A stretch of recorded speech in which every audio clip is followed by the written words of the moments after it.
نحمده ونصلي على رسوله الكريم أما بعد فأعوذ بالله من الشيطان الرجيم بسم الله الرحمن الرحيم لقد كان لكم في رسول الله أسوة حسنة۔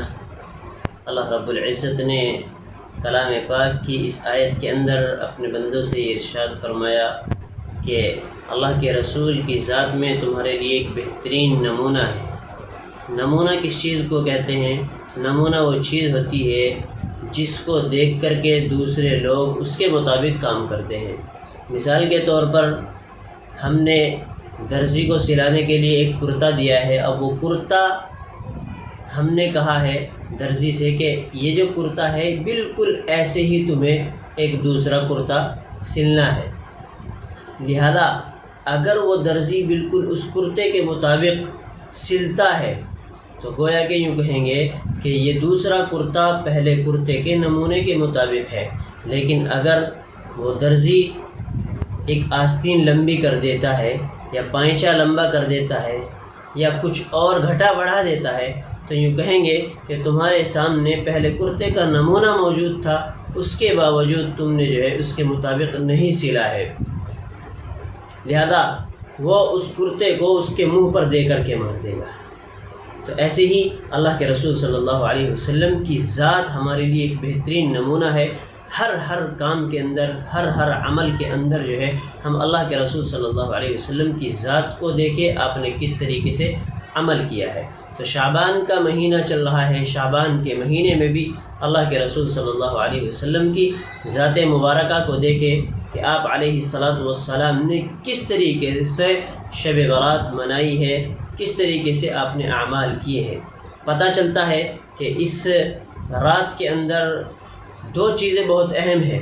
ایک تو رات کا قیام ہے کہ رات میں اس میں قیام کیا جائے، نفلیں پڑھی جائے اور تہجد پڑھی جائے، دوسری نمازیں پڑھی جائے۔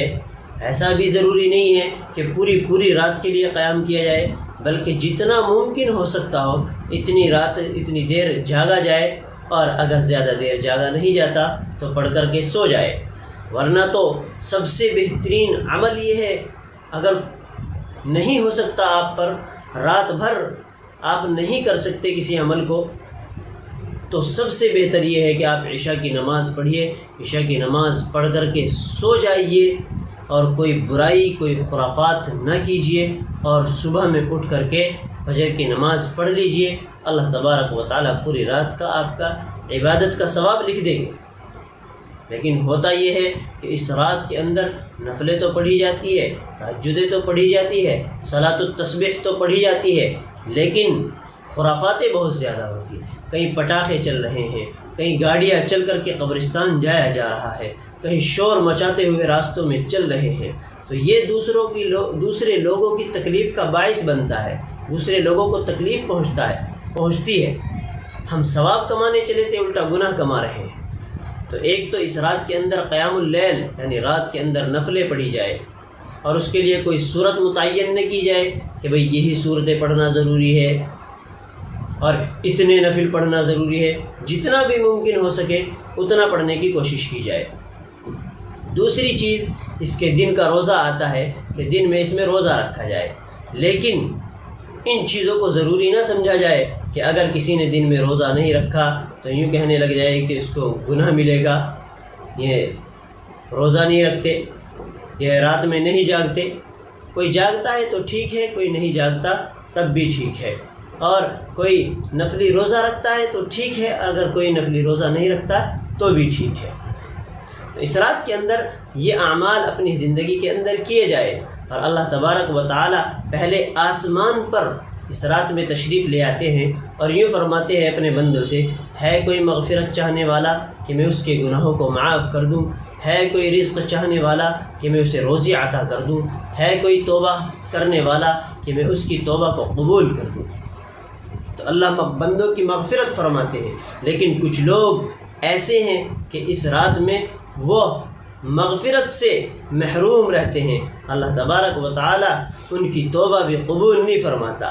ان میں ایک شخص تو وہ ہے جو مشرک ہو، اللہ کی ذات میں، اللہ کی صفات میں شریک ٹھہراتا ہو، کسی دوسرے کو مشکل کشا ٹھہراتا ہو، کسی دوسرے کو عالم الغیب سمجھتا ہو، اس کی مغفرت نہیں ہوتی۔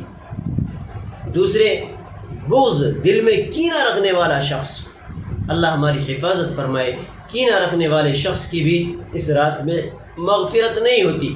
شخص جو شراب کا عادی ہو، اگر کسی نے ایک آدھ مرتبہ پی لی ہے تو وہ تو الگ بات ہے، لیکن جو شراب کا عادی ہو اس کی بھی اللہ تبارک و تعالی مغفرت نہیں فرماتے۔ چوتھے، وہ شخص جو ٹخنوں سے نیچے شلوار لٹکانے والا ہو، چاہے وہ شلوار لٹکانے والا ہو اور چاہے وہ پائجامہ لٹکانے والا ہو اور چاہے تہمند لٹکانے والا ہو یا پینٹ لٹکانے والا ہو یا جبہ لٹکانے والا ہو، جو بھی چیز نیچے لٹکی ہوئی ہو وہ اللہ تبارک و تعالی اس شخص کی بھی اس رات میں مغفرت نہیں فرماتے۔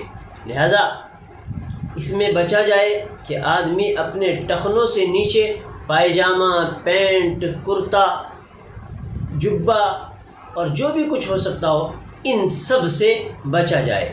ایک ہوتا ہے اوپر سے نیچے کو لٹکانا، اس کو بولیں گے نازلن، اس کا مطلب یہی ہے۔ لہذا اگر کوئی شخص اور دوسری بات اس میں یہی ہے کہ وہ قائمن ہو، یعنی کھڑا ہوا وہ شخص ہو اور پھر وہ لٹک رہا ہو۔ لہذا اگر کوئی شخص لیٹا ہوا ہے یا بیٹھا ہوا ہے تب وہ ٹخنوں سے نیچے ہو رہا ہے تو تب یہ گناہ نہیں ہوگا۔ اسی طریقے سے اگر کوئی نیچے سے اوپر کو پہنے، جیسے موزے پہنتے ہیں، تب بھی یہ گناہ نہیں ہوگا۔ ایسے ہی جو رشتہ داری کو توڑنے والا ہو اس شخص کی بھی اللہ تبارک و تعالی اس رات میں مغفرت نہیں فرماتے۔ اور اسی طریقے سے ماں باپ کا نافرمان، چاہے باپ کا نافرمان ہو، چاہے ماں کا نافرمان ہو اور چاہے دونوں کی نافرمانی کرنے والا ہو، اس شخص کی بھی اللہ تبارک و تعالی اس رات میں مغفرت نہیں فرماتے۔ ایسے ہی قاتل، جو قتل کرنے والا ہو، قتل بھی بہت بڑا گناہ ہے، اس رات میں اللہ تبارک و تعالی اس شخص کی بھی مغفرت نہیں فرماتے۔ ایسے ہی زانی شخص، زنا کرنے والا شخص، اس کی بھی اللہ تبارک و تعالی اس رات میں توبہ قبول نہیں فرماتے، اس کی مغفرت نہیں فرماتے۔ لہذا یہ چند باتیں ہیں، چند افراد ہیں جن کی اللہ تبارک و تعالی اس رات میں مغفرت نہیں فرماتے۔ اپنے آپ کو ان ساری چیزوں میں ملوث ہونے سے اور مبتلا ہونے سے اپنے آپ کو بچائے۔ تو اس رات کے اندر خرافات سے اور غلط کاموں سے کہیں حلوے بن رہے ہیں، کہیں چراغاں کیے جا رہے ہیں، کہیں مسجدوں کو سجایا جا رہا ہے، کہیں اجتماع کیے جا رہے ہیں، ایسی چیزیں اور ایسی خرافات اس رات کے اندر کی جاتی ہے۔ اللہ رب العزت ہماری خرافاتوں سے حفاظت فرمائے، اور جو نیک کام کرنے کے ہیں وہ اس رات میں اللہ تبارک و تعالی ہمیں کرنے کی توفیق عطا فرمائے۔